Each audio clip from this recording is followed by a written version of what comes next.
kéèyàn wá pé ẹ káàbọ̀ sí ní ọjọ́ keje nínú oṣù karùn-ún ọdún 2025 gẹ́gẹ́ bí ìkànnì tí ẹ mọ̀ dáadáa. Òun náà ni ìkànnì Yorùbá Nation Self-Determination. So mo kí èèyàn wa pé ṣe dáadáa ni a tún láǹfààní àti ríra wa. Gẹ́gẹ́ bí ìtẹ̀síwájú níṣẹ́ tí bàbá wa Professor Akíntóyè gbé fún wa. Òun náà ni pé ká túbọ̀ máa sọ fún àwọn èèyàn wa pé freedom wa ó kù sí wa lọ́wọ́. Àwa ni ká gbìyànjú ká dẹ̀ sapá kí Elédùmarè dẹ̀ ràn wá lọ́wọ́. Káwọn onílẹ̀ tì wá lẹ́yìn kí a rí àṣeyọrí ṣe nínú ìrìn àjò tá gbé dání. Torí ìrìn àjò tá gbé dání gbogbo wa ló kàn. Ó kan ará ilé, ó kan ará ìta. So mo kí wa lẹ́ẹ̀kan sí pé ẹ káàárọ̀. Bí ẹ ti ṣe ń gbọ́ wa ní orí ìkànnì wa, ẹ káàárọ̀. Òun náà ni pé ká túbọ̀ máa sọ fáwọn èèyàn wa pé a fẹ́ freedom. Kí ló wá ń pè ní freedom? Òun ṣe ń tíyàn lè wọnú mọ́ṣáláṣí kò sáré rà kó jáde. Àmọ́ èèyàn lè ṣàdúrà nínú mọ́ṣáláṣí kí Ọlọ́run dẹ̀ tarí èèyàn kéèyàn rí freedom. Freedom ń ṣe tí wọ́n ń tà nínú church. Bó tó bá ṣe àdúrà tó pọ̀, Ọlọ́run lè jẹ́ kí freedom ẹ kó jáde nínú church. Kò wá sí ibì kan tí wọ́n ti ń ta freedom yìí. Òun ni pé a máa sapá, a máa gbìyànjú, a máa ṣe gbogbo ohun tó tọ́ tó yẹ tá fi máa rí freedom yìí. Òun náà ni eré tí à ń sá lójoojúmọ́ lọ́dẹ̀ bàbá wa Professor Adébánjí Akíntóyè tí wọ́n jẹ́ leader wa tí gbogbo wa gbà fún, tí a dẹ̀ dúró pé bàbá yìí nìkan náà ni bàbá tí ó rí ọjọ́ ọ̀la àwọn ọmọ Yorùbá tó fi ní ká kígbe síta ká pariwo freedom wa. A dẹ̀ ti ń pariwo freedom náà láti bí ọdún márùn-ún tí gbogbo wa ti ń pariwo pé a fẹ́ freedom wa. K'Ọlọ́run wá jẹ́ kí freedom náà kó ṣojú èmi àtẹ̀yin. Gbogbo ìgbàkígbà tí freedom yìí bá máa dé, kí a má wàra wa tì, kí èmi àtẹ̀yin ká jàǹfààní ẹ̀.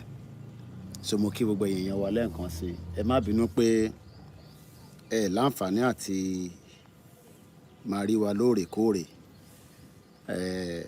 Kó bá dá fún èmi àtẹ̀yin àti gbogbo ọmọ Yorùbá náà ni olúkálùkù ń sáré ẹ̀. Gẹ́gẹ́ bí bàbá Akíntóyè ṣe sọ, kọ́mítì oríṣiríṣi ni bàbá set up. Bàbá gbé task fún oríṣiríṣi ọmọ Yorùbá láti lè máa jẹ́ kí ìrìn àjò yìí tẹ̀síwájú. Àwọn kan fẹ́ kí ìrìn àjò yẹn kó kú. Wọ́n ti gbìyànjú lọ́tùn lósì. Àmọ́ ẹni tí ìyà ò jẹ tó dẹ̀ wá òkè níbi tó wà, ó ní right láti fẹ́ destabilize irú ìrìn àjò tá gbé dání. But gẹ́gẹ́ bí gbogbo wa ti ṣe mọ̀ pé kò sí bí a ṣe lè máa ní à ń ṣe irú iṣẹ́ tá à ń ṣe yìí. A máa rá àwọn tí ó jẹ́ pé iṣẹ́ tiwọn ni pé they are obstacles. Àwọn wo là ń sọ yìí? Àwọn ọba ilẹ̀ Yorùbá. Àwọn ọba tí a fojú di pé àwọn gan ló yẹ kí wọ́n ṣe káràmásìkí ń ta gbé dání. Àwọn gan ni wọ́n jẹ́ alátakò pé kí Yorùbá dá dúró. Àmọ́ tí a ṣe fún wọn. tá bá ti wá yọ tàwọn ọba kúrò a yọ gbogbo àwọn baálẹ̀ tó wà lábẹ́ wọn. Tẹ́ bá wo gbogbo àwọn ibi tílẹ̀ Yorùbá dé lénìí ẹ rí pé àwọn baálẹ̀ ṣe ni àwọn tẹ́ rò pé gbogbo ilẹ̀ tí wọ́n ń tà tí wọ́n ti tà fún ọ̀pọ̀lọpọ̀ àwọn tí wọ́n kì í ṣe ọmọ Yorùbá. Àwọn ilẹ̀ yẹn nísìn ló wá di wàhálà sí gbogbo wa lọ́rùn. So freedom ó ṣe pàtàkì, ó ṣe kókó pé kí a túbọ̀ máa tẹ̀síwájú. Ọ̀pọ̀lọpọ̀ gan tẹ́ ní in tí à ń ṣe yìí ọwọ́ ta la ti máa gbàṣẹ pé a fẹ́ lọ, pé ta ló máa fún wa láṣẹ. A ní nígbà táwa ọmọ Yorùbá ti dìde pa fẹ́ lọ a nídìí àṣẹ kankan lọ́wọ́ ẹnìkankan mọ́.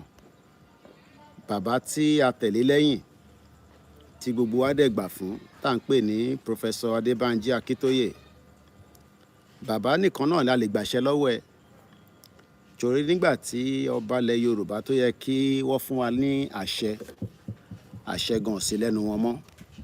So mo kí wa ò pé ẹ káàárọ̀. Èní ni Wednesday, live ni program tá à ń wò yìí. Bá a tẹ̀ ní pẹ́ torí à ń move continuously ni fún àwọn iṣẹ́ tí Professor Akíntóyè gbélé wa lọ́wọ́. So we are moving from one part of Yoruba land to one part of other African country to European country to Asian country. So a lè wà anywhere at any given time. Mo lè wà ní Turkey láàárọ̀ yìí kí n wà ní London láàárọ̀ ọ̀la.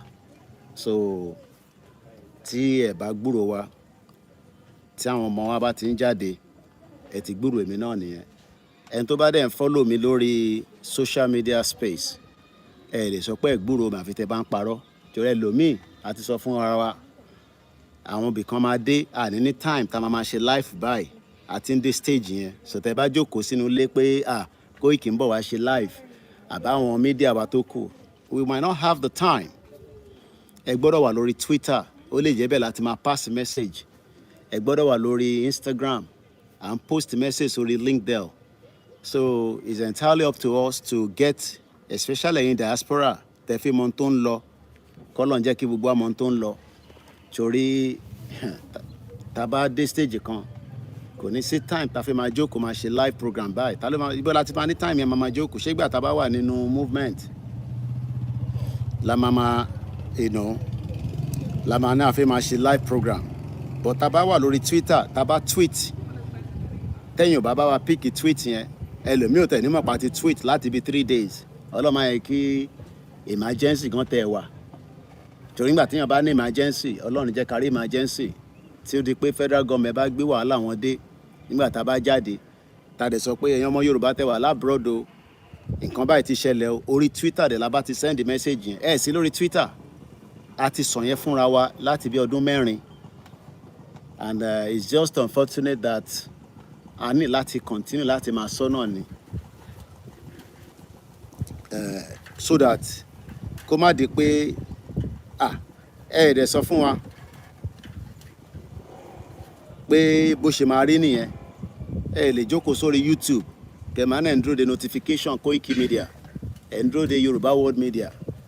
Strategy lè change along the line. Ó lè jẹ́ orí Twitter la máa focus sí, ó lè jẹ́ orí Instagram. But nígbà tó bá yẹ pé ojú kan ni la bá wà tó jẹ́ pé a dẹ̀ ready láti shift. Ẹni tó ti ń lo Facebook kò lè náà ò gbọ́dọ̀ mọ bó ṣe ń lo Twitter. Ẹni tó ti ń lo YouTube lè sọ pé ẹ gbọ́dọ̀ mọ bó ṣe ń lo Twitter àbí Instagram.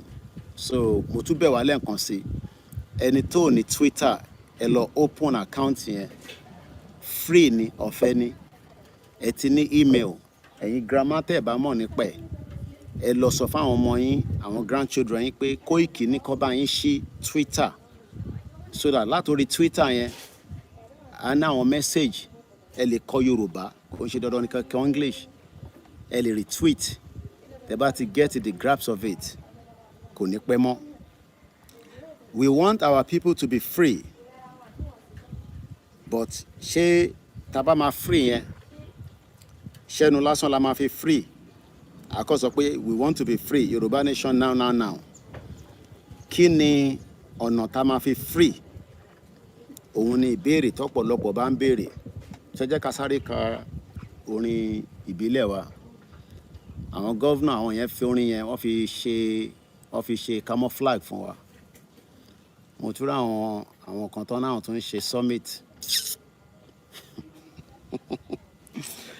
Odindi Ọọ̀ni of Ifẹ̀ kábíyèsí o, ẹ jẹ́ n ṣí fìlà torí a gbọ́dọ̀ disrespect orí adé, torí wọ́n ti sọ fún mi pé wọ́n gbọ́ mi ní palace. Mo gba message láti Ilé Ifẹ̀ pé Koiki kábíyèsí ń gbọ́ ẹ, Ọlọ́run dẹ̀ ní jẹ́ kémi yá jù sí àwọn ọba ilẹ̀ Yorùbá. So mo kí kábíyèsí Ọọ̀ni of Ifẹ̀ Ọ̀jájá the second. Ọ̀jájá ṣe meeting security summit, àgbọ́pá àgbọ́pó látọdún kan. Àwọn kan tún kóra wọn jọ sí Ìbàdàn, wọ́n náwọn ṣe security summit. Ṣé ṣanọ́mà? Mò ń béèrè ni o, àyájú sẹ́nì kankan o, bọ̀ ṣé anọ́mà? Odindi kábíyèsí, the royal father of Yoruba land, ó pe gbogbo àwọn ọba jọ, ó pe Gani Adams àti mọ̀ pé èèyàn tẹ̀ ní kankan tó fẹ́ ṣe, ó pe Ìgbòho lórí Ìgbòho wà ní Germany. Ìgbòho ní kó jẹ́ kóun wọnú igbó kí Koiki tẹ̀lé òun àtàwọn tájọ máa lọ ká lọ perform miracle fáwọn tó ń bẹ nínú igbó. Gbogbo àwọn baálẹ̀ oríṣiríṣi sọ̀rọ̀, wọ́n mu drink. After that àgbọ̀n kankan mọ́. Àwọn kan tún wá ní wọ́n tún ní kábíyèsí tí wáṣẹ̀ tún bi wá pé kí la fẹ́. Ṣé kábíyèsí òun tí mò ń ta fẹ́? Ṣe rí ẹnu ẹ jẹ́ n kọ́kọ́ káńtẹ̀ mọ́ àná so kí n tó máa tẹ̀síwájú. Iṣẹ́ wa fúnlẹ̀ wa forílẹ̀ ibi wa kágbéga fàlérí. Ìgbàgbọ́ wa ni pé bá ti bẹ̀rù làbọ̀ mọ́ ká ṣiṣẹ́ ká jọlá. Ìṣọ̀kan àtòmìnira ní kẹ́jẹ́ ká máa lépa. Ìtẹ̀síwájú fọ̀pọ̀ ire àtòhun tó dára. Ọmọ Oòduà dìde bọ̀ sípò ẹ̀tọ́ rẹ. Ìwọ ni ìmọ́lẹ̀ ògo adúláwọ̀. Má lọ dira dáadáa. Indian àti Pakistan ogun ti bẹ́lẹ̀ bọ̀ díẹ̀díẹ̀. Indian ti attack Pakistan lánàá. Indian dẹ̀ náà wà justify láti attack Pakistan. Àánú mi máa ń ṣe àwọn bẹ́ẹ̀ àtẹ̀ fẹ́ kí Yorùbá nation wáyé. Ṣé kò tẹ̀ ká máa prepare fún eventuality of a Fulani attack? Látijọ́ tí Tinubu ti wà lórí oyè kò ever sọ fún wa pé kí ọmọ Yorùbá o kó prepare for drill. Ta ló mọ̀ tán pè ní drill? Pé just in case àbámọ̀ tí Fúlàní bá tẹ attack wa kí la máa ṣe? Ever gbọ́n kankan pé gọ́ọ̀mẹ̀ntì ní a lè ṣe báyìí ká má ṣe báyìí. And it's very sad that ní gọ́ọ̀mẹ̀ntì tó ń prepare aráàlú fún emergency.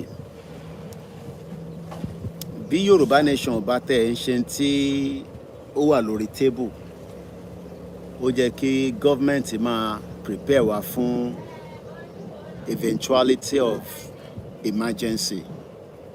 After tá à ń gbọ́ oríṣiríṣi nǹkan tí ó ń ṣẹlẹ̀ nínú Nàìjíríà,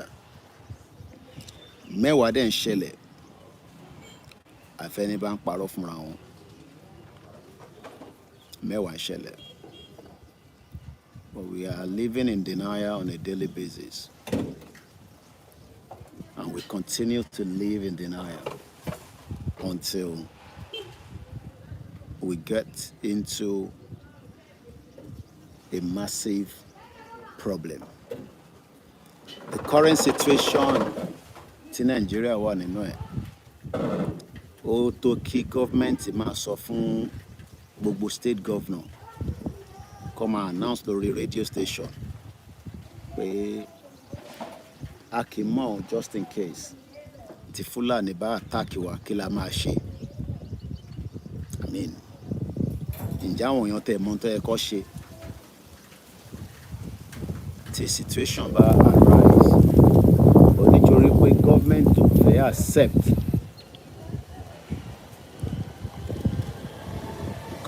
fẹ́ accept pé kí aráàlú wà wẹ́ pé lóòótọ́ Nigeria ó ti fail, and that way we have been told lies for many years. Responsibility government ni kí government prepare citizen for eventuality. So I can confirm this morning from the news láti òru àná tí a ti monitor, India ti attack Pakistan. Kí ni ìdí tó ṣe attack wọn? India ní Pakistan àwọn terrorists kan wá láti inú bẹ̀, wọ́n wá attack àwọn ọmọ ìlú àwọn, so àwọn ní right. After 2 weeks the incident ìgbà, I believe ó dà pé ìgbà Easter ní incident yẹn ṣẹlẹ̀, ní wọ́n lọ attack province kan ní between India and Pakistan, àwọn terrorists. But since tó jẹ́ pé government tí ó mọ value àti ìwúlò aráàlú, government yẹn kò dúró fún ìlú míì àbí àwọn ìlú míì kó sọ ohun tó yẹ kó ṣe gẹ́gẹ́ bí ìgbésẹ̀ tí government gbọ́dọ̀ ṣe. Mo kàn jẹ́ kí àwọn èèyàn ní background how useless your federal government is. Látorí president yín títí dáhùn governors, they are all bloody useless. Nígbà tí wọ́n mọ value citizen. Nígbà tó wà attack ibi tí wọ́n attack yẹn, India wá lọ sí drawing board.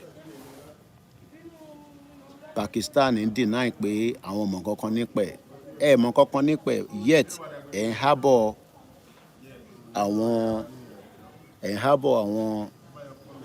àwọn terrorists láàrin yín. So eventually we saw how India says, look, evidence in point pé àwọn tó wá attack àwọn èèyàn wa yìí, ọ̀dọ̀ yín ni wọ́n ti cross wá sí bíbáyìí. Pakistan kọ́kọ́ sọ fún United Nations Security Council pé kó má dárúkọ a particular terrorist group, torí Pakistan wà lórí United Nations General Council. Mo kàn fún yín ní background how things work internationally. Torí ẹlòmíì tí làákàyè tó yẹ pé kò jù báyìí lọ, a máa béèrè pé ṣé rálì lè fẹ́ fi gba Yorùbá nation. But also I have told us in my last broadcast how diplomacy works. Pakistan suppress a statement tó jẹ́ kí UN release as not a permanent member, but as a member,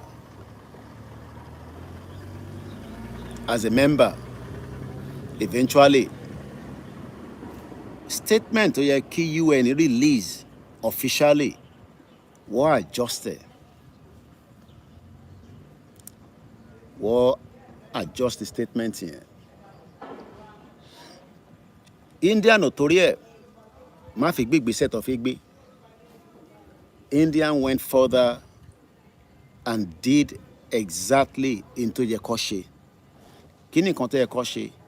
Láti defend the territory wọn against terrorists, láti protect it, because India mọ̀ pé tí terrorists bá ti di pé wọ́n invade àwọn continuously tí wọ́n dẹ̀ gbé ìgbésẹ̀, Indian will lose the kind of market base globally. In tó bá lè mú iPhone tèmi ń lò, iPhone méjì ló wà lórí table báyìí tí mò ń lò yìí. Some of these iPhone are produced in India. I don't think some of you know that. Nígbà tó di pé tariff ò ní ṣe tariff, mo sọ nínú program mi kan, ẹni tó bá rántí, pé wọ́n ship 1.6 million iPhones from India lọ sí America láti beat tariff. Now, ǹjọ́ possible pé ìlú tí terrorists yẹn attack, ǹjọ́ possible kí iPhone máa ṣe business níbẹ̀? Kí wá compare sí Nigeria tá à ń sọ fáwọn èèyàn pé we have approximately 5 deadly terrorists. Ẹ sì gbé Yorùbá nation sẹ́gbẹ̀ẹ́ o. This is just the argument for the gullible ones. Àwọn tó ń pera wọn ní ọba, àwọn elite, àwọn politicians, àwọn olówó, àwọn actors, àwọn actresses, àwọn musicians. Ṣé làwọn tẹ̀ ń ṣe bí ìgbà tó jẹ́ pé in tá à ń sọ yìí is like pé nǹkan tí a kàn àwa là make it up, even though evidence is based around Nigeria pé we have 5 deadly terrorists to operate in Nigeria across different parts of the country.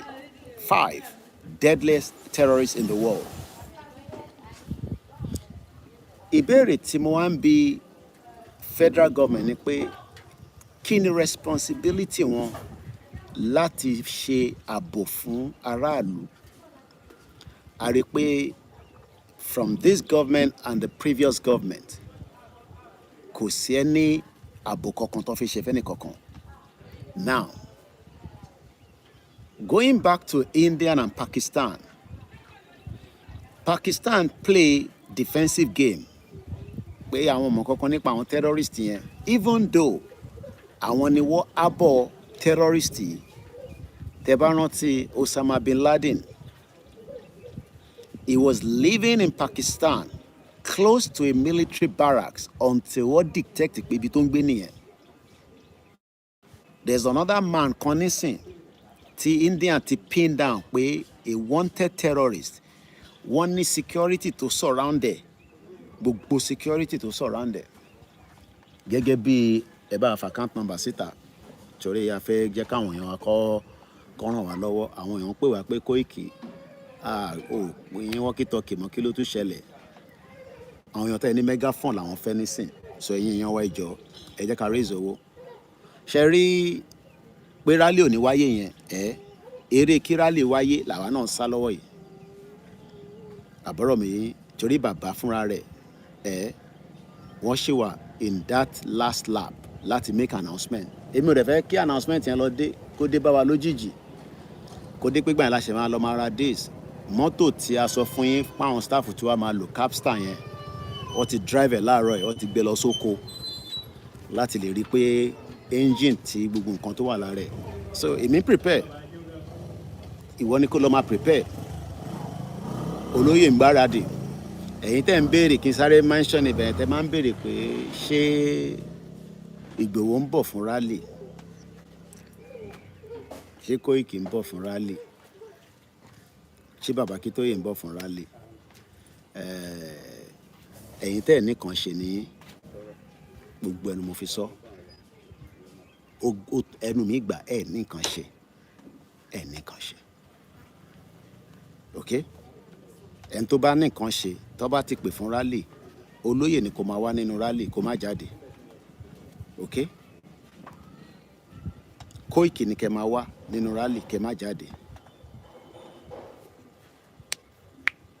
But ẹni tó bá ní làákàyè tó mọ̀ pé àti ní rally ń bọ̀, kò ní máa béèrè ìbéèrè yẹn pé ṣó lóye àwọn tàlímọ̀ṣọ́ náà sì bí mi o mo gbà sí fún wọn ni o bí ṣe ń sọ ẹ náà ni mo ṣe gbà sí fún wọn ṣèkè má rò pé bóyá bí ṣe sọ ẹ mo disrespect anybody. It is your responsibility. Jáde fún protest o protest kọ́ làwa ń ṣe àwọn tó lọ protest fún very dark man àwa ń béèrè fún kankan la ṣe fi jáde fún rally o wàá máa débẹ̀ yẹn mọ̀ ń bọ̀ subject to bí àwọn phones yìí bá ṣe máa last. Bí ṣe ń bọ̀ ọ̀rọ̀ mi bọ̀ nìkan tí mò ń sọ lọ pẹ̀lú Pakistan mo kàn fẹ́ káwọn èèyàn ní background reason tí ẹ lè ever rí ìjọba tó lè protect yín against terrorists.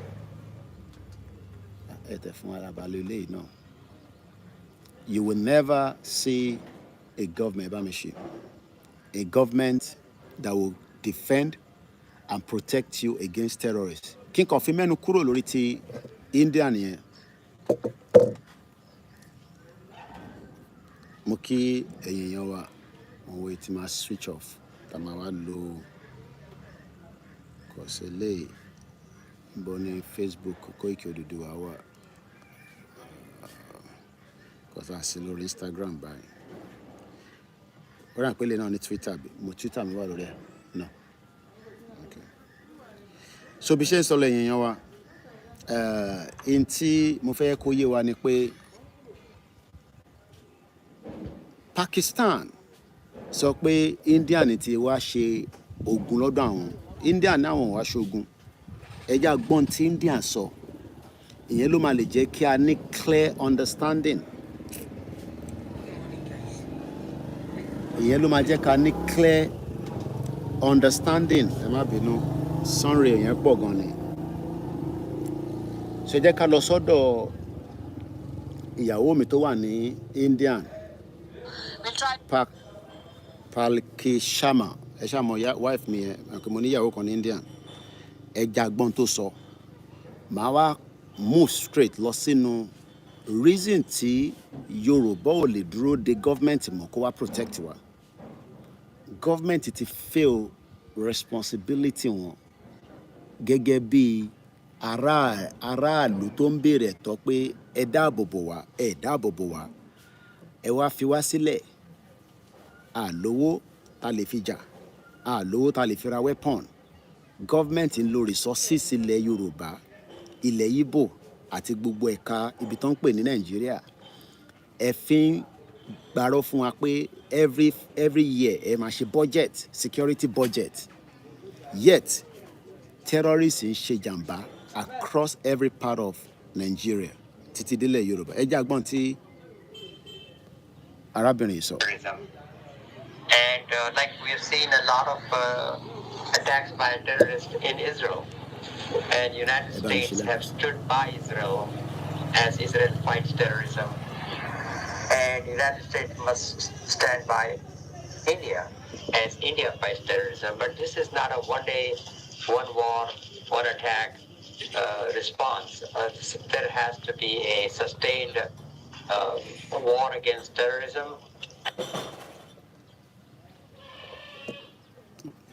No.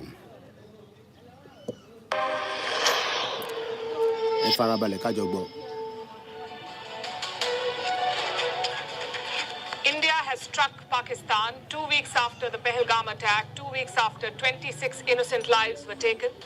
India has delivered justice to the victims. Pahalgam was the deadliest attack on...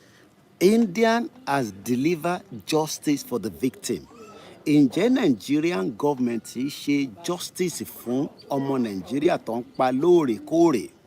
Indian soil since 26/11, and today India has responded with force, precision and purpose. The strike happened at 1:44 a.m. Indian Standard Time. That's when the Indian Armed Forces launched Operation Sindoor. This is a defining moment, a historic strike. All three services of the Indian Armed Forces were mobilized. The Army, the Navy, and the Air Force. All were involved. Together, they destroyed 9 targets in Pakistan. They destroyed 9 targets. Imagine, India won Pakistan. You know, lè kó àbọ̀ terrorist. káwa máa disturb ayé life àwọn ọmọ lọ́mọ, àwọn ọmọ tó fẹ́ jó, àwọn ọmọ tó fẹ́ lọ club, àwọn ọmọ tó fẹ́ ṣiṣẹ́, àwọn ọmọ tó fẹ́ ní ògo. Ẹ̀yin wá jẹ́ kí terrorist wá pa wọ́n sí orí soil wọn. India ò dúró de United Nations, India ò dúró de America, India ò dúró de anybody. India ni wọnú Pakistan, wọ́n hit 9 targets. Into ẹ kí Nàìjíríà náà máa ṣe lélẹ̀. Gbogbo bí táwọn terrorist yẹn bá ti ń wá, ó yẹ kí Nàìjíríà kó lọ máa hit wọn mọ́ bẹ́ẹ̀ ni pé no, kò possible. Nínú Nàìjíríà gan, ní èní bá ṣe ń sọ̀rọ̀ yìí, ààrẹ ni tó ti kidnap, tí terrorist ń gba owó iyebíye. A dẹ̀ náà ní military, a ní DSS, a ní this, a ní that. Yet, none of them are able to track down níbi táwọn I mean, imagine, show make sense. Pé kí terrorist ní inú Nàìjíríà máa demand fún owó. I mean, níbi tí technology ti dé, tí wọ́n lè trace ibi tí number yẹn ti ń ring, kọ́ dẹ̀ bust wọn mọ́ bẹ́ẹ̀. Government wá ṣe báyìí, evidence then point pé gbogbo ibi tí terrorist bá wà, tá bá rìn bí 20 minutes, a máa rí military checkpoint.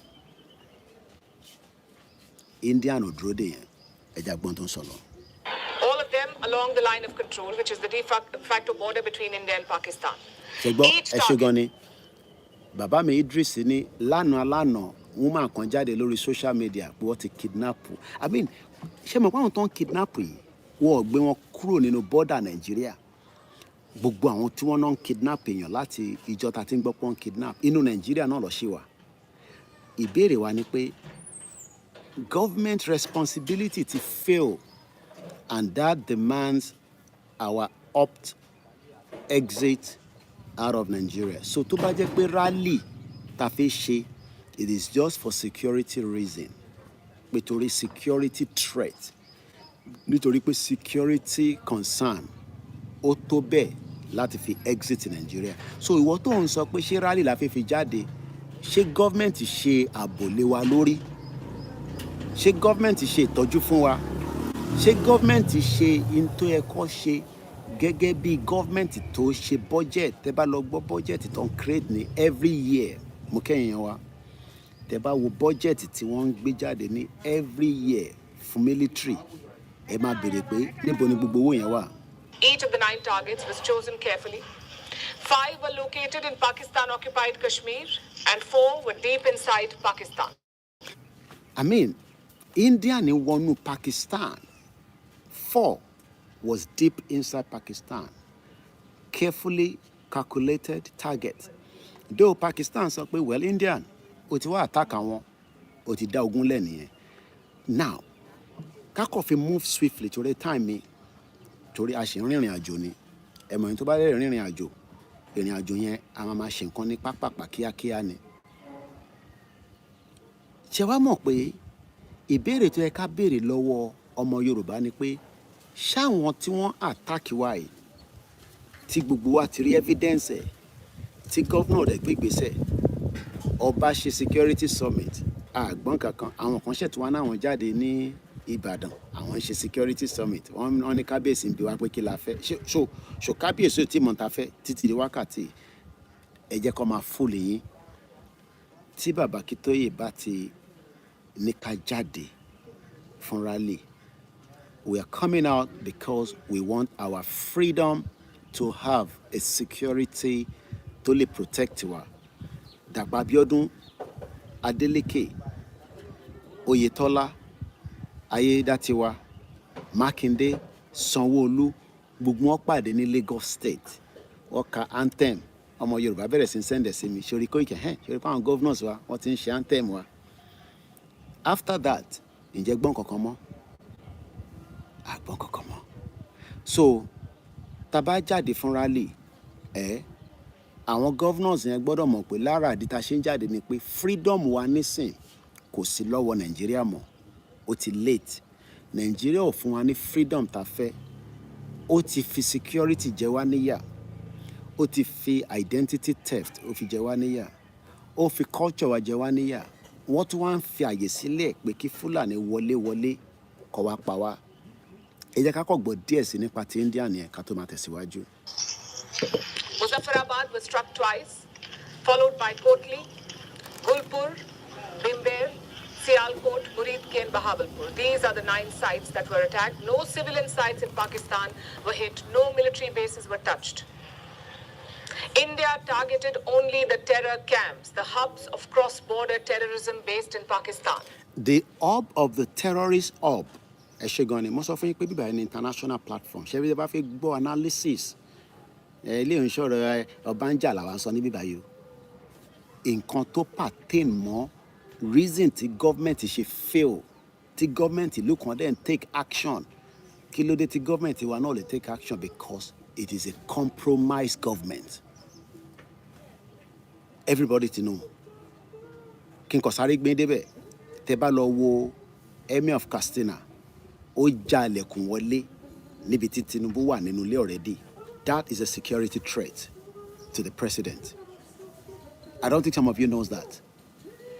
Tinubu ti wà nínú building wọ́n náà ti tilẹ̀kùn tó bá tẹ̀ wá fẹ́ wọlé wọ́n lè sọ fún Tinubu pé ṣebí Emir kan náà tó wá kẹ́ ní airport tẹ́ so mọ́ra yín kí ló wá dé tí wọ́n ti mọ́ta ṣe mọ̀ pé Tinubu fúnra rẹ̀ lè jáde padà pé no eléyìí wrong now á jáde òun àti Emir àjọ wọlé padà rather than that àwọn sọ̀ǹgbò tí Emir gbé dání wọ́n já ilẹ̀kùn yẹn while the president is inside wọ́n dẹ̀ wọlé ta ló ní Nàìjíríà a ti sọ fún yín láti lẹ̀ pé Bọ́lá Tinubu àti àwọn ọmọ Yorùbá tó ń pera wọn ní nǹkan wọ́n tó ń kọ̀ọ̀kan lọ́dọ̀ àwọn north and that's the reason why tí a lè afford láti dúró de Tinubu ní 2027 bí ó máa wọlé kò ní wọlé ó máa wọlé eventually anyway because ó máa ríga rẹ̀ wọlé àwa la gbọ́dọ̀ prove 2 years window ta ní nísìn láti make up mind wa do we still want to remain in Nigeria or do we want our freedom? And since the gbogbo wa ti accept pa fẹ́ freedom wa our responsibility is to push out nígbà tó bá ti ní ká push out which is exactly what we are doing right now. We push out and we push out with all manner of force. Tí bá ní force kó bọ̀n jáde kó àdá jáde but we are coming out to determine that in tó bá wù state government ní kó ṣe we are not going out we are not going back in rather in tó bá wù presidency tó bá feel pé a lè jọ negotiate káwa exit ẹ bá ń bọ̀ sínú cup we are going to listen but tá bá allow pé wọ́n máa yin tear gas wọ́n máa gbébọn jáde wọ́n máa intimidate wa mo lè assure yín again láàárọ̀ pé we will be attacked and we must prepare for such. Kò sí gọ́ọ̀mẹ̀ntì tí bódà kúrò ń ṣe Tinubu ló wà níbẹ̀ Britain this is not intelligent now okay kò ń ṣe pé mo get any intelligent but based on ti àti analysis for the last 5 years títí dé ìgbà tá gbé lẹ́tà lọ ní last year Britain ò tí ready pé kí Nàìjíríà kó pín tó bá jẹ́ pé Britain tó máa ń sọ pé àwọn like diplomacy tó dẹ̀ jẹ́ pé they are diplomatic countries tí wọ́n ní làákàyè ó yẹ kí wọ́n ti kọ́lé Biafra àti Yorùbá àti federal government kọ́ ti pé gbogbo wa kọ́ máa sọ̀rọ̀ pókè ṣe mọ̀ pé títí di bí ṣe ń bá yín sọ̀rọ̀ báyìí kò tí sí any kind of committee tí UK set up lórí question tó wà lórí pé ṣé Nàìjíríà country ni Britain improve fún wa pé òun ti ṣe ní Nàìjíríà now so kí la wá ń try láti fẹ́ uphold ẹ̀ kí la fẹ́ dá padà sí bó ṣe wà fún ṣe mọ̀ pé ó show pé Britain gangan ni the biggest obstacle tó wà nínú pé kí Nàìjíríà kó má lọ àwa la máa wá lọ sọ fún Britain nígbà tá a bá ti jáde fúnra lè pé n tí ẹ bá sọ làwọn gọ́ọ̀mẹ̀ntì wa lọ́ máa fi react sí wa o.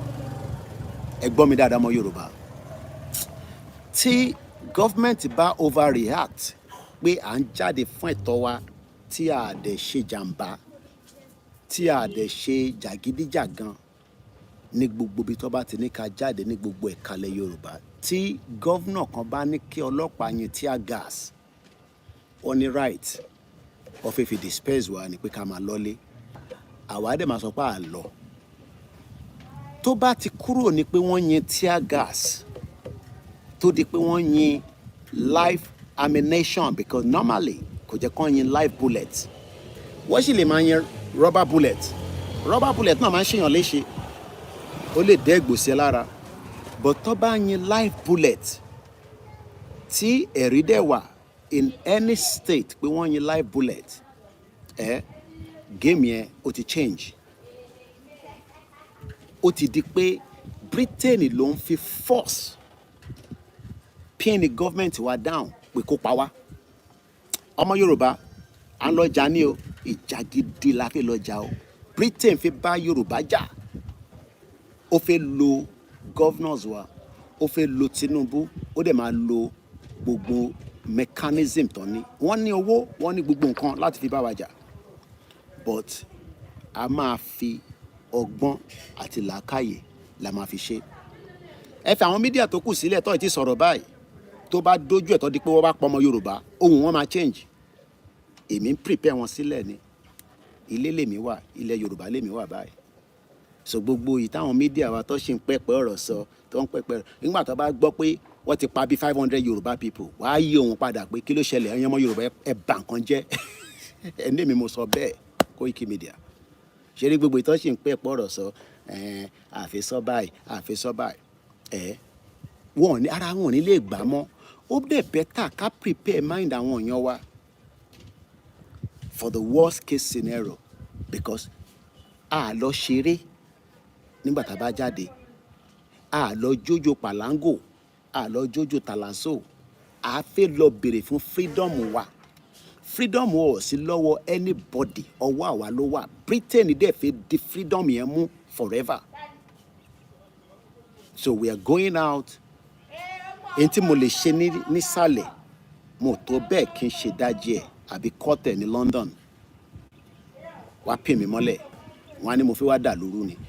But nílẹ̀ Yorùbá, èyí tó bá wù mí ni mo lè ṣe láti fi make sure pé ìran mi kò ní parẹ́. So bí wọn náà ṣe máa rò ó nìyẹn pé kí lèmi náà lè ṣe nígbà tá a bá jáde tí ó di pé wọ́n ń lo live ammunition fi attack wa. So pé wọ́n ní attack wa yẹn, ẹ gbójú kúrò níbẹ̀, wọ́n máa attack wa. Now let's go further. Ẹ jẹ́ ká padà sọ́dọ̀ India versus Pakistan. Like Muridke. This is the headquarters of the Lashkar-e-Toiba. Muridke is home to Hafiz Saeed, the mastermind of the 26/11 Mumbai attacks. He is a UN-designated terrorist, and he is behind the Pahalgam attack too. Okay. Hafiz Saeed leads a group called Lashkar-e-Toiba. It is a parent body of the Resistance Front, TRF, the Resistance Front, and this front carried out the Pahalgam terror attack. So, this terror attack, just as we are witnessing in Nigeria every day, one pààyàn, one ṣe this, one ṣe that, kàkà kí government ṣe the needful to stop it. Government sọ fún wa pé àwọn ọmọ wọn pa wá, ẹ má bínú, ẹ lọ sóko. How do you go to the farm when attack is going on continuously on our farms across Nigeria? How do you go out to run a normal services? Nígbà tí services tó fi lọ run yẹn, it is under serious pressure from the terrorist attack. Now, a video came out surface yesterday. I'm still trying to look for the full clip. And tó bá ní clip yẹn lọ́wọ́, kó fi ránṣẹ́ sí mi. Because only 1 minute and thereabout ni video tí gbogbo wa rí, ó sẹ́ndẹ̀, ó dípa bẹ̀rẹ̀ sí sẹ́ndẹ̀ síta. Mo fẹ́ ká gbọ́, this is the vision of the Fulani against tó bá ń sọ̀rọ̀ Muslim, mo fẹ́ kí àwa Muslim, I was born a Muslim and I was raised a Muslim. A lè má ka kéwú táwọn tọmọ kéwú, but mom sí mi Muslim, bàbá mi Muslim, okay? So tó bá ń sọ̀rọ̀ Muslim, torí tẹlòmíì tó bá ti gbọ́ pé Muslim ṣe lè máa freaked out bí ìgbà tó yẹ pé wọ́n ti fẹ́ pọ́n yín já, okay? All these Muslims that ẹni tó bá ti gbọ́ Muslim, no, we're not talking about Southwest Muslim.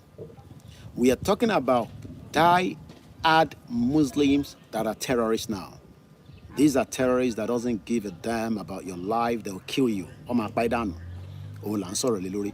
Ẹ̀gbọ́n tí arákùnrin àti woman yìí jọ sọ nínú interview yìí.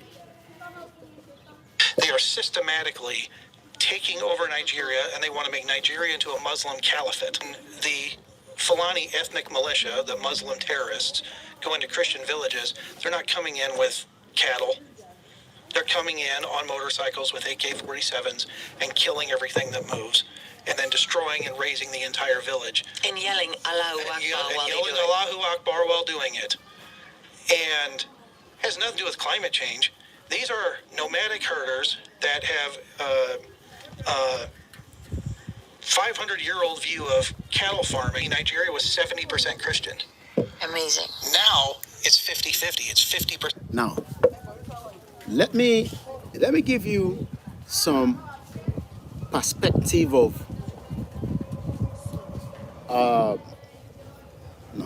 okay. Ẹ jẹ́ kí n fún yín ní perspective of the world 500 years old. Ọ̀pọ̀lọpọ̀ rò pé this agenda tí ó ṣe ń pop up lénìí in tó kọ̀ bẹ̀rẹ̀ ní 20 years ago ni no. There is an agenda that has been sitting for a very long time. Tí Usman Dan Fodio sọ pé gbogbo ìran ohun tó bá dé lẹ́yìn ìgbà tóun bá lọ ẹ kọ́ńkà gbogbo ibi tó ń pè ní Nàìjíríà kẹsọ́ di tiwa.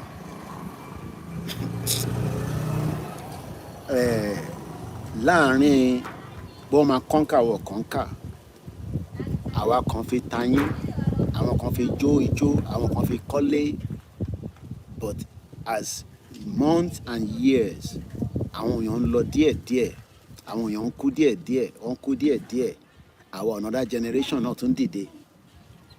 Ṣé mọ̀ pé generation ni, as an example, Baba Adébánjọ, because he died at 90 plus, right? Or failed to stop the conquer of Yoruba land due to the fact that they were waiting for one kind of hope where Nigeria will be restructured and all that. Rather than we all fight it together simultaneously and stop the agenda, they failed. Ṣáwa tí a tún jẹ́ the next breed of this generation, are we ready to fail? Because and fi sentiment sí mama sọ̀rọ̀ bẹ́ẹ̀ Koiki, mo fẹ́ bó ṣe ń sọ̀rọ̀ yẹn rárá, ṣorí ọmọlúàbí nìyẹn, mama sọ̀rọ̀ bẹ́ẹ̀, and we will end up being captured and killed. That is the right word. If we are sitting back, because eventually we're all gonna die, gbogbo àwọn táwa nínú platform in another 1,000 years we're gone. 1,000 years gonna take pọ̀jù. Kò sẹ́ni tó máa dàgbà tó 200 years old láàrin gbogbo wa mọ́. Sẹ́ni tó máa dàgbà tó 200 years old mọ́. No. Maximum be 130. Maximum 130 years old. Tabarẹ́ni tó máa pé 130 years old láàrin wa bá ṣe wà yìí. Kọ́lọ̀ kó fún gbogbo wa ní ẹ̀mí gígùn àtàlàáfíà. But if anybody thinks that if we do not fight now and clear this out of the way, and we want to just live our normal life, it may not live normal life. I live normal life. I want to live normal life. Book one live normal life now. It means I cannot just do anything anyhow because my life is at risk. So if I want to take it as a joke, I want to take it as a joke. So I rather want to kill before I've been killed. Because people want to kill you and you are joking about it. But most of you right now, ìyẹn la ṣe ń ṣe ní wọ̀ṣìwọ̀ṣì tá à ń ṣe. Not all of us, but majority of us, and I'm including àwọn ọba gan máa padà wàjà. Okay, níbo la Aláàfin wà lẹ́ni nísìn? Okay, agbọ́pọ̀ ọba òkè ń kú, but he's gone. He's not with us anymore. So why are we living in denial? Èmi rí Aláàfin. Àwọn kan ní ẹ Aláàfin ó fi bá Queen sọ̀rọ̀. Okay, ntẹ́yìn gbọ́ nìyẹn, but tẹ́yìn rí. Ṣé ẹ̀yin jókòó pẹ̀lú Aláàfin? Èmi jókòó pẹ̀lú Aláàfin. Do you know what sitting down with Aláàfin? Ṣé Aláàfin wá jẹ́ gẹ́gẹ́ bí ọba kékeré ni nílẹ̀ Yorùbá? Èmi àti Olóyè Ìgbòho, àwa mẹ́ta, àwa pẹ̀lú kábíyèsí nínú palace, nínú private residential many residential tó jẹ́ private tó wà láàrin kíkọra fi ń sílẹ̀. Kò ń ṣe márùn-ún, kò ń ṣe mẹ́fà la pàdé bàbá yìí.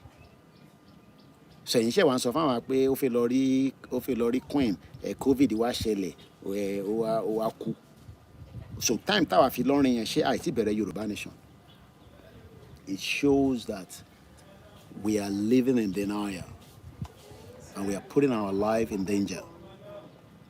And the more we put our life in danger, the more people will die bit by bit, méjì mẹ́ta. Eventually, gbogbo generation àwa tá jọ ń wo show yìí, àwa ti sọ di ẹlòmíì tẹ́ rò pé bí a television program là ń ṣe. Okay, ó yá kí ló tún máa sọ lẹ́nu. Koiki àti miss I like action. No, I don't want you to like my action. I want us to act now before it is too late. You're not liking me because of me. You are liking me because Yoruba land is on threat. But what I'm saying is that my own lifestyle now has to be changed. Igbowo lifestyle has changed. Baba Akintoye lifestyle has changed. Do you know why? Because of Intagbedani. So if we are now doing it as if we are dragging it, it shows that these are a set of people that are not serious. They want the land to be taken back from those that have held it on for many years and return it back to the true indigenous people. That's what I'm saying in there. Because if people are saying that,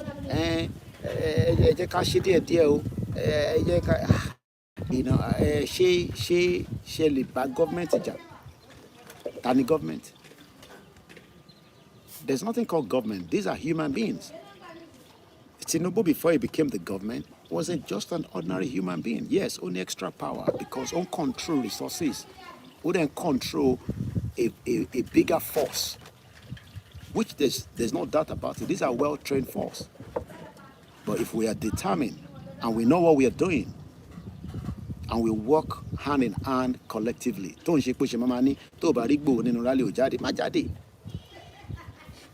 Nigeria at any time, but you are likely to be killed. You are likely to be intimidated. Many of you are being intimidated on a daily basis. Your life is at threat. You can't eat 3 square meals. Your health care is in danger. Government government cannot nurse it because government told it health care to Big Boba need the healthcare services. I lost Germany, one of the best countries in the world that you can ever think of. Even Yaradua was there.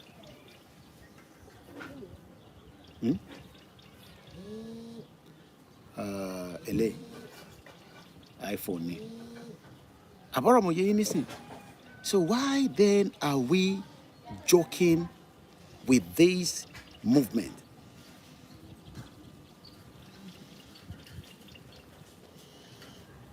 Mo wà lórí program báyìí lórí kí n pè yín padà ní máa pè yín later. So why are we joking with the movement? Why are we taking the movement as if I saw the series lórí Netflix.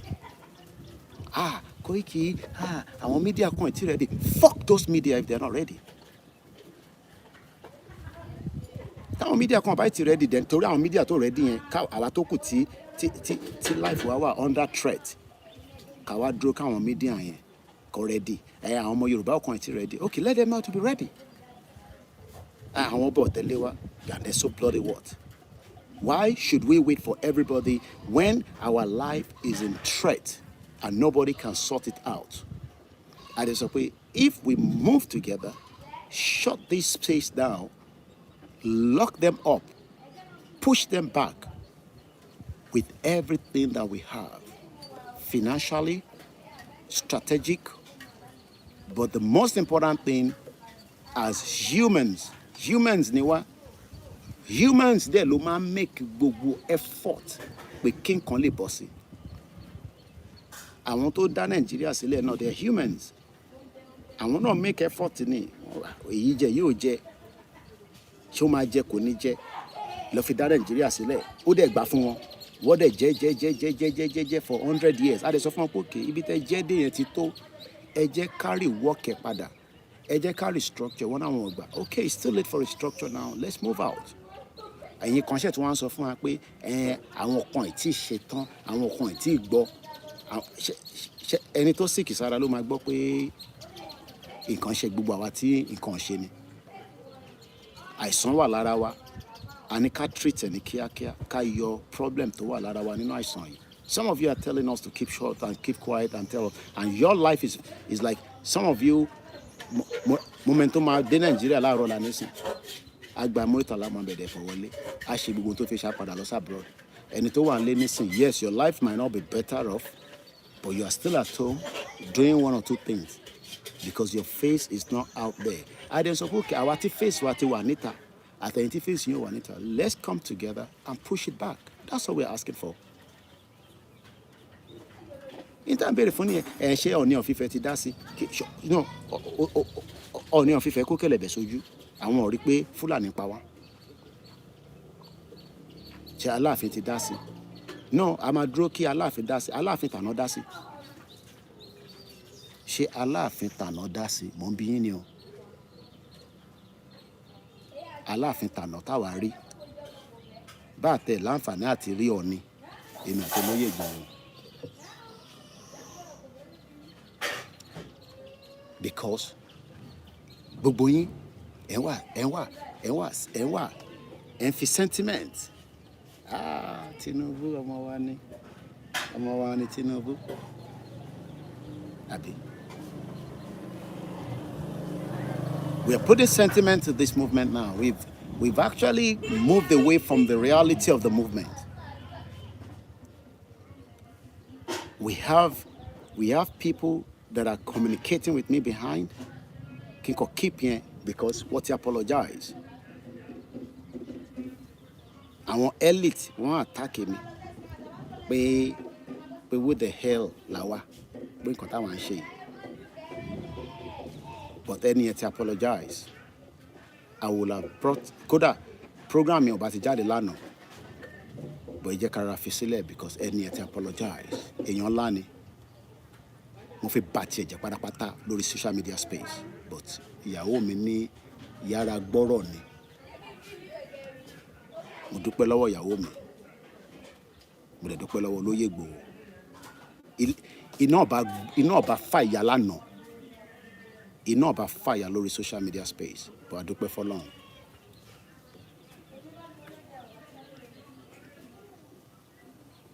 This is not the time to be sentimental. This is the time to show the real warriors in ourselves.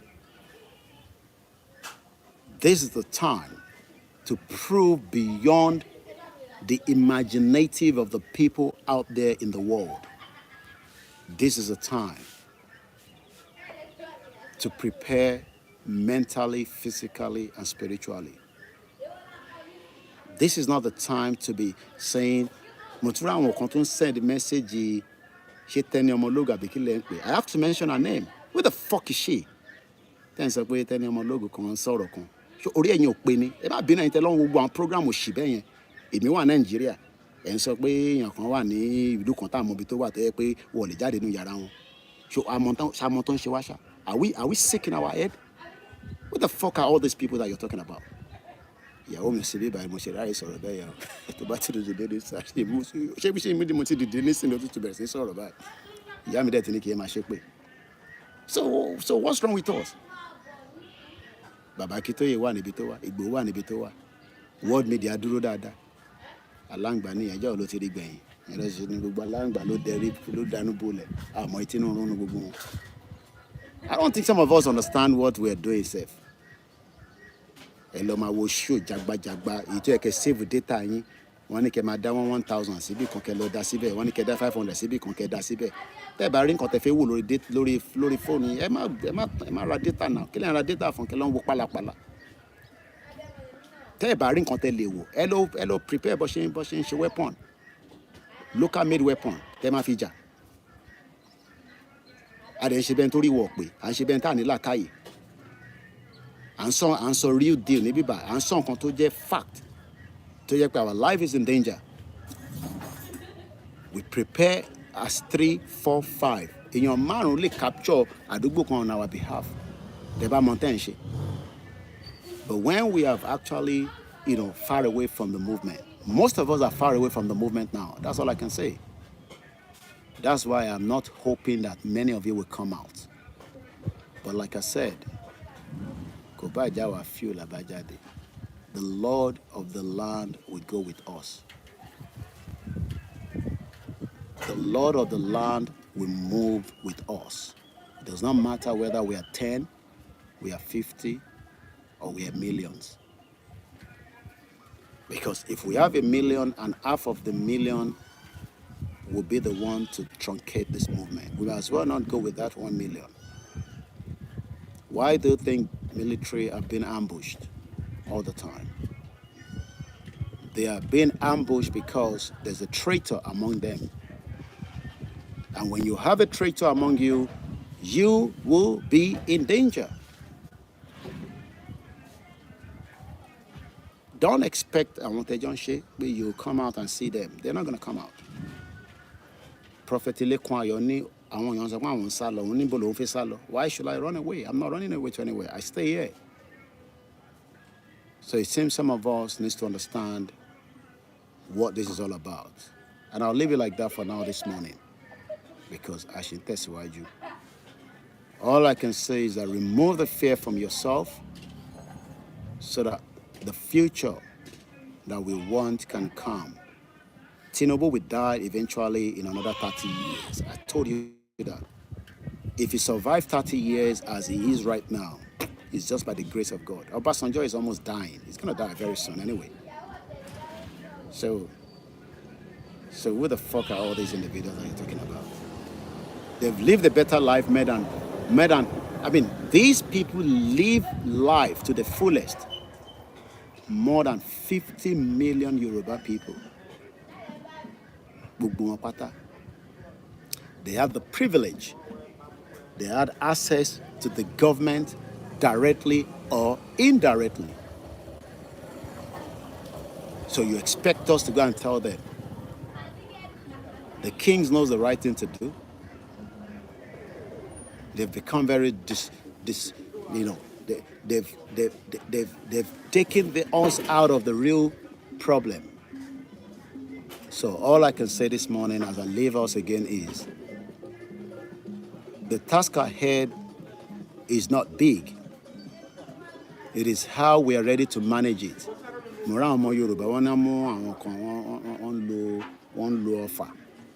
And stupid of you are showing us that. One shofar. You know a lot shofar now.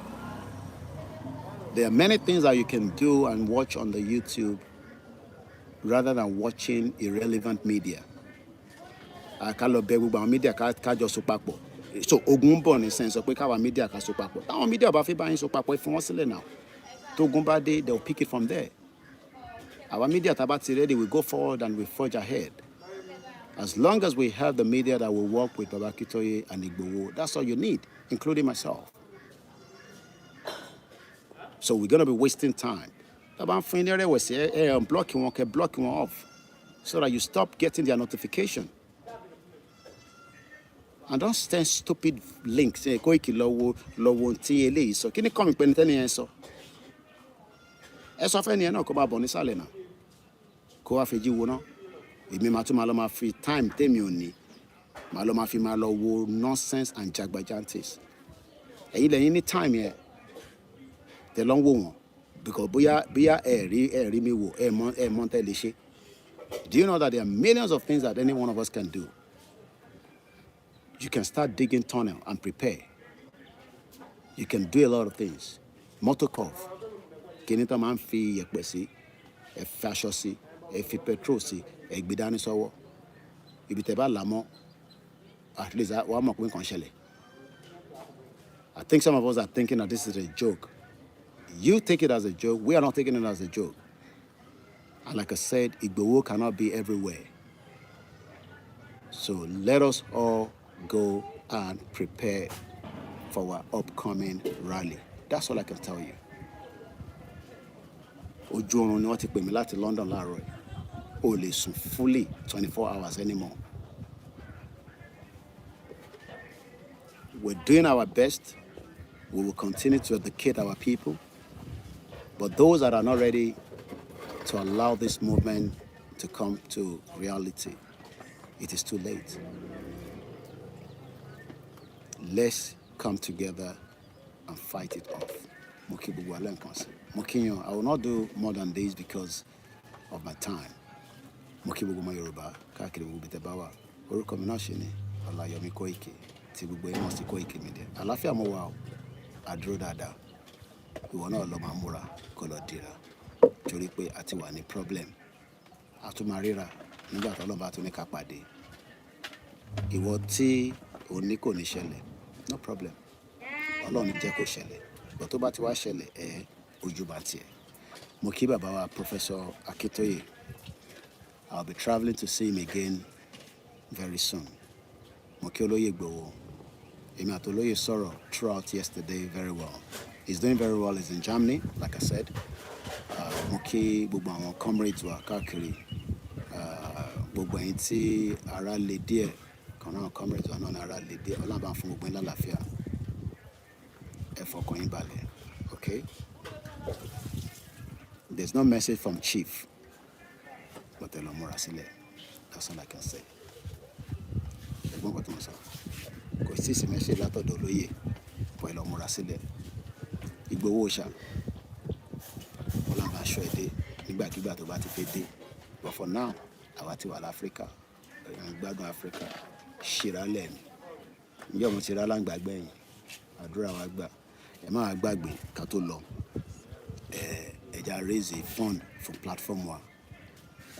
Ká tún lè ṣe one or two things. Kí iṣẹ́ lè máa lọ díẹ̀. Gbogbo ibi tá à ń náwó sí, a sọ fún wọn pé kó pẹnu mọ́ ni. Àwọn walkie-talkie kankan ti dọ́wọ́ àwọn kan. A ní kó pẹnu mọ́.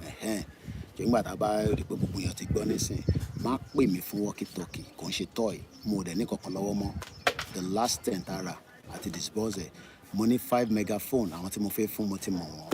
So mo kàn ní láti fún wọn ní walkie-talkie pẹ̀lú ẹ̀ ni mo ṣe ti release ẹ̀. So tá a bá rẹ̀ ní tó sì fi ràn wá lọ́wọ́.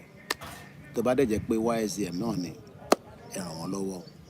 But whatever we have, we will go out. Kódà bó jáwa mẹ́ta lọ bá pe rally la bá jáde, a máa pariwo freedom. Tó bá yẹ ẹ̀yin tó kọ̀ ẹ bá wa lẹ́nu ẹ̀. Torí tá a bá ní ká dúró de gbogbo àwọn bomb bastard àní lọ sẹ́ni wẹ̀. Ẹjọ́ ranù, ẹjọ́ fọ̀ lọ́mọ máa rọ̀ lórí social media. Ẹjọ́ tọ̀ síbẹ̀, ẹjọ́ ẹgbẹ́ gàrí wá sí bíbá ẹ̀. Fracas, ayé wọn ti bàjẹ́, wọn mọ̀ ju fracas lọ. Tẹ bá dúró dà wọ́n yẹn, o Ọlọ́run jẹ́ gba Yorùbá nation. Bọ̀n tó bá ní làákàyà mọ̀ pé púpọ̀ nù wọn lè wálé. Ẹnu lọ́mọ máa ní chapa lórí social media. Èyí tó dẹ̀ jẹ́ media Nàìjíríà, òun ò support yín tẹ́lẹ̀, àbọ̀ support yín. Media Nàìjíríà mélòó ló ń support yín? Ṣé máa ká tanra wa? So mo kí gbogbo alẹ́ nǹkan sí. I gotta go now because of my time. Mo kí gbogbo ilé nǹkan sí. Mo nílé máa dárúkọ everybody, but mo kí gbogbo àwọn. Àṣeyọrí la máa ṣe o. Orúkọ mi náà ṣe ní Koiki, tí gbogbo ẹ̀ mọ̀ sí Koikimedia. Bringing the world closer to your doorstep. Checking out. Bye for now.